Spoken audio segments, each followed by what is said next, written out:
हम लोग subsidiary alliance was not accepted, किसके द्वारा एक्सेप्ट नहीं किया गया था? तो ये थे होलकर स्टेट ऑफ इंदौर। ठीक, निजाम ऑफ हैदराबाद लगभग सबसे पहले किए थे। अब देखते हैं, Holkar dynasty led by Mahadji Shinde late 18th century refused to accept subsidiary alliance. Mysore and the Nizam of Hyderabad were among the first states to accept the alliance. Rajput state like Jodhpur were also later aligned with the British. ठीक, निजाम of Hyderabad कब? 1798 में भी। जोधपुर के भी Rajput accept कर लिए थे। मैसूर भी initially resisted but later succumbed to British pressure. ठीक, who was the first Indian native ruler to accept the subsidiary alliance? Nizam of Hyderabad. Nizam of Hyderabad was the first ruler to enter the subsidiary alliance with British in 1798.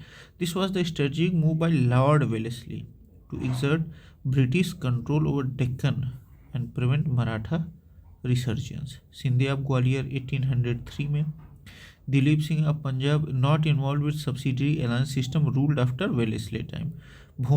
Bhosle's of Nagpur accepted this system in 1803. The correct chronological order of treaties for subsidiary alliance: सबसे पहले हैदराबाद, फिर मैसूर, फिर अवध, फिर Scindia. Mysore the first state to accept subsidiary alliance 1798 में, फिर मैसूर 1799 में, signed after the defeat of Tipu Sultan. Awadh 1801 में, signed after the defeat of Marathas. Scindia 1804 में, accepted after third Anglo Maratha war. ठीक, who introduce the subsidiary alliance system? Lord Wellesley. Lord Wellesley. Permanent settlement Cornwallis ने शुरू किया था।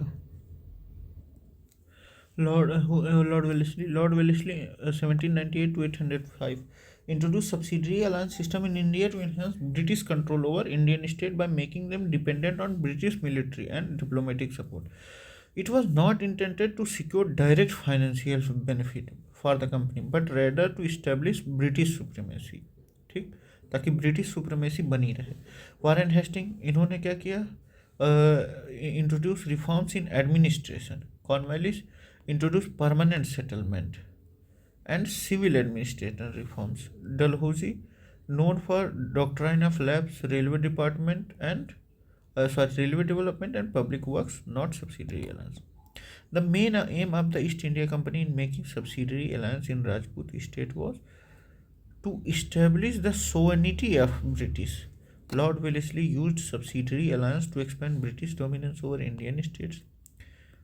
Rajputs were strategically important, and though the alliance, they became dependent on British military protection while losing their sovereignty. For example, Nizam of Hyderabad 1798 and Awadh 1801 joined the system, leading to full British control. Receiving, अच्छा ये और options क्यों गलत हैं?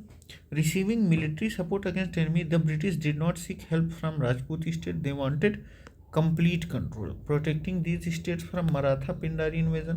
While this was a secondary goal, the primary motive was British political control. To receive funds in the form of kharaj, British revenue policies focused on permanent settlement and rayotwari, not kharaj taxation. Which of the following is not correctly matched? Battle of Buxar सही है 1764, subsidiary alliance ये नहीं सही है भाई, ये 1798 सही है लगभग।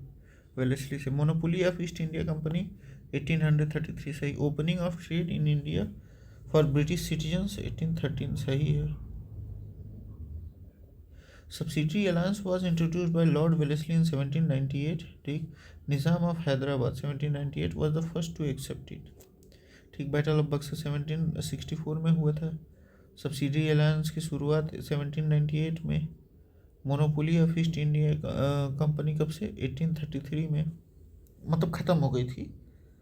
और meaning of trade in India for British citizens 1813 में। Battle of Buxar, Hector Munro defeated Mir Qasim, Shujauddaula और शाह आलम द्वितीय in 1764, leading the British control over Bengal. Monopoly of East India company 1833। Charter act of 1833 Indian companies monopoly over trade. Opening of trade for British citizens. 1813 Charter Act of 1813 allowed British merchants to trade in India. During the time of Napoleon's expansion in Europe, which Governor General kept the British flag flying in India? ये Lord Wellesley, जहाँ Napoleon पूरे Europe पे कब्जा कर रहा था, वहाँ Wellesley ने भारत को बचाए रखा नेपोलियन के कब्जे में आने से.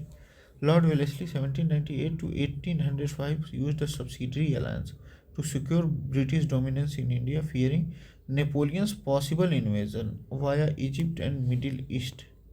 This helped the British to strengthen control over Peninsula states without direct military conflicts.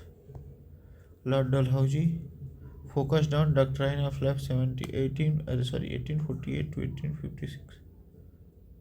Lord Cornwallis permanent settlement 1793. Hastings involved in Anglo-Nepal War 1814 to 16 and Third Anglo-Maratha War 1817 to 18, but not directly against Napoleon. The Anglo-Nepal War took place during the reign of Lord Hastings. Anglo-Nepal War 1814 to 1816 took place under Lord Hastings. It ended with the Treaty of Sugauli 1815, ratified in 1816, which reduced Nepal's territory, ceding Kumaon, Garhwal and Sikkim to the British, allowed the British to station a resident in Kathmandu.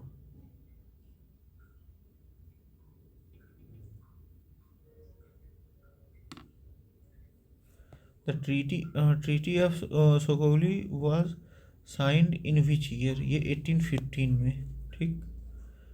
The Treaty of Sugauli 1815 ratified in 1816 marked the end of Indo-Nepal War. It was signed between British East India Company and Nepal in 1815. Which one of the following is not correctly matched? Hector Munro Buxar सही है. Lord Hasting Indo Nepal war सही है.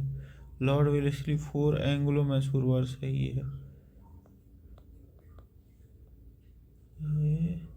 Lord Cornwallis 3rd Anglo Maratha war, ये गलत है. 3rd Anglo Maratha was fought between last Hastings tenure, मतलब ये 3rd Anglo Maratha war last Lord Hasting के समय वो किया था, कॉर्नवालिस के समय नहीं. It led the end of Maratha Empire and hacking the British supreme power in India.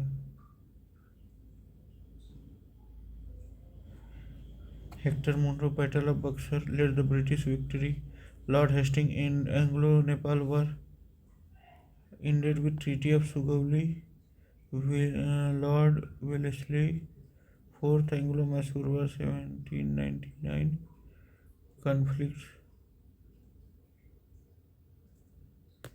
led the death of Tipu Sultan and British takeover of Mysore. Lord Wellesley 4th Anglo-Mysore War 1799.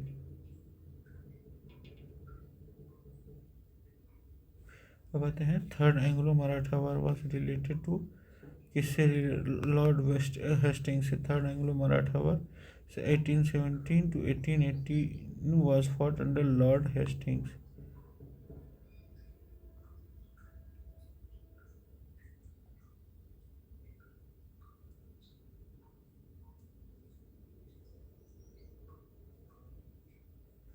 The third Anglo-Maratha was related to Lord Hastings.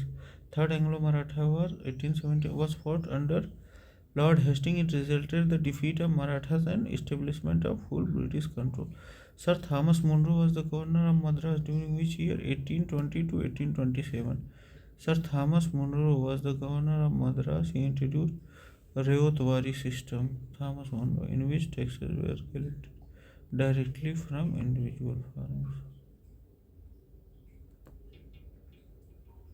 चलिए ठीक है, यहीं तक. बाकी अभी अगले video में करते हैं. Thank you, bye bye.